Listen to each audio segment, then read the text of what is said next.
Welcome back to another video. This vlog is a little extra special because it's my 29th birthday. This year I did something different. Instead of planning every detail like I normally do, I simply prayed and asked God to plan my birthday for me. I asked him for peace, wisdom, and a day where I could slow down, and he answered that prayer in the most beautiful way. So come spend the day with us, me and my aunt and a friend, as we explore Belize, visit a Mennonite community, and end the day swimming in one of my favorite places. We left Hopkins around 8 a.m. in the morning, and all I was told was to pack a bathing suit, nothing else, a bathing suit and a towel, and an extra change of clothes. So I wasn't really that prepared the day before. But honestly, I never get tired of driving on the Hummingbird Highway. The mountains, the rainforest, the rivers, every time I drive on this road, I'm reminded of just how beautiful Belize is. Sometimes the destination is amazing, but the drive itself is rewarding. There's something peaceful about slowing down, rolling the windows down, and simply enjoying God's creation. Playing worship music in the background and having the wind blow in my hair, on my skin.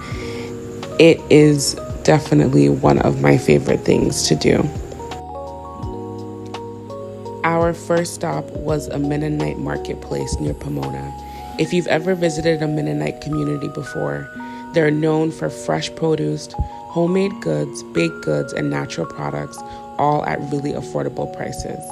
One thing I love about shopping here is knowing that so much of what you're buying is made right here by local families. You can really feel the care and craftsmanship that goes into everything. Before we started shopping, we walked through their greenhouse. They had rows of citrus trees and fruit plants growing beautifully. I always love seeing where food actually comes from. It reminds me that good things take time to grow.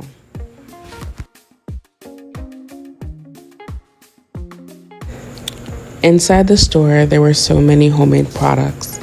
Pure sugarcane syrup made from scratch. Fresh mango jelly that is just fresh from mango season. And my favorite onion habanero sauce, pepper sauce that we eat with panades, salbutes, or over nachos. Very tasty, but also spicy as well.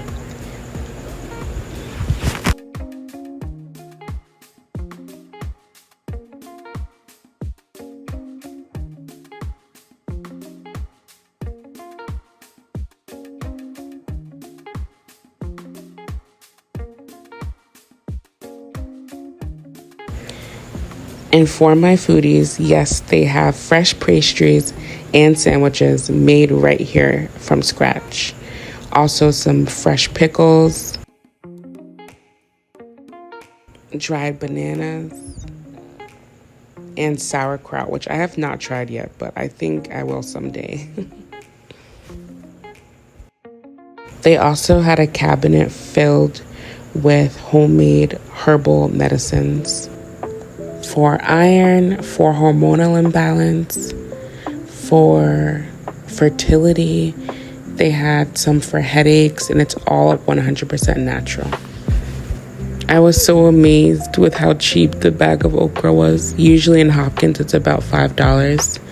They're selling it $2 a bag, which is $1 US here. The horse carriage that you see here is what the Mennonites use to get around throughout Belize and also to do their work.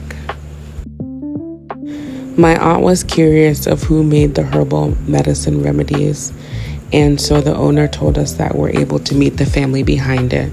So when we arrived, one of the sons welcomed us onto the property, and he showed us how they live day to day. One thing that absolutely amazed me was their water system. They don't rely on electricity to pump water. Instead, they use gravity from the mountains to naturally create water pressure throughout the entire property. It was incredible to see. Many traditional Mennonite communities in Belize choose a simpler lifestyle. They don't have cell phones, they don't have TVs, they don't have any form of technology. And they choose to live a simpler lifestyle, focusing on faith, family, farming, and craftsmanship. And they often grow much of their food and make everyday items by hand. While Mennonite community is different, many value self-efficiency and living closely connected to the land. Only convert into a flex shaft. You see, it is a flexible shaft. You can twist all the way around, do stuff what you want, and then there we have the belt on. The what? The belt. So you can see you can twist it every way, and then you just open this faucet here.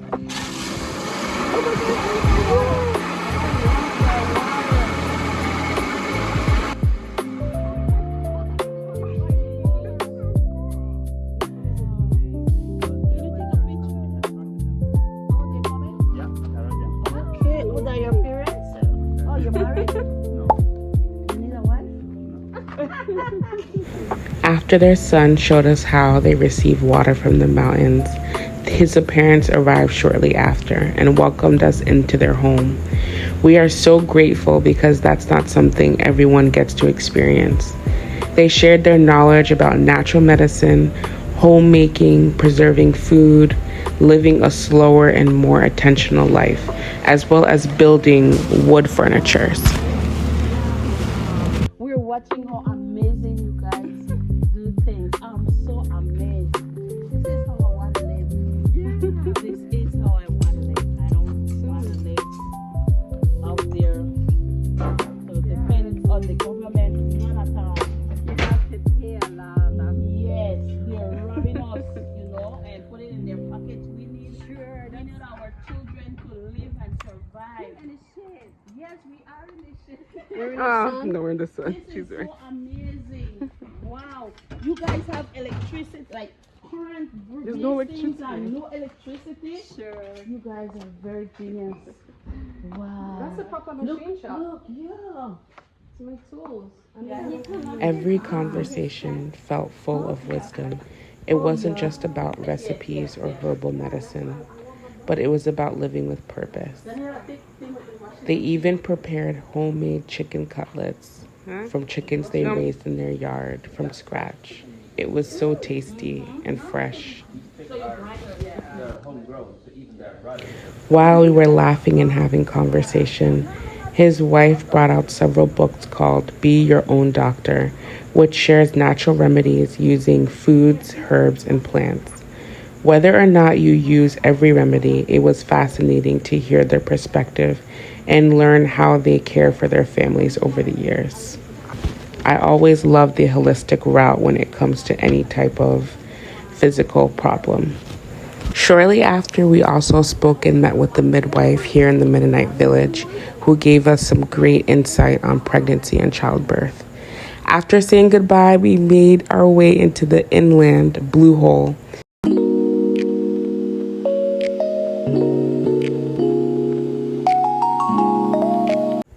This is the inland Blue Hole, which is nestled in the mountains of Santa Marta, and the water was so cold.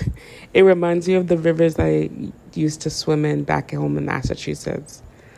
But it wasn't that busy today, and they said that the Blue Hole is normally blue. It was just murky today because it had just rained. But it is so peaceful. Perfect place to bring friends and family. On the way home, we stopped by the All for Jesus Belize campus before heading home. Unfortunately, my phone died earlier in the day, so I wasn't able to capture everything, including lunch. But honestly, that's okay. Some memories are meant to be lived instead of recorded. Looking back, this birthday was completely different from my other birthdays. But I asked God for wisdom. I asked God for peace and I asked Him to plan my birthday. And somehow, every step along this journey answered that prayer. I walked away with more than beautiful memories. I walked away with a renewed appreciation for simplicity, for slowing down, for learning from others, and being fully present. Sometimes we get so caught up in chasing the next thing that we forget to enjoy what God has already placed in front of us. This trip reminded me that wisdom isn't always found in busy schedules or big events. Sometimes it's found in sitting around someone's kitchen table, listening to their stories, learning a new skill, or simply admiring the beauty of God's creation. This birthday wasn't about doing more or being seen more. It was about becoming more present. And honestly, I couldn't have asked for a better birthday gift. Thank you so much for spending my birthday with me. If you enjoyed coming along on this adventure, don't forget to like, subscribe, and I'll see you in the next video.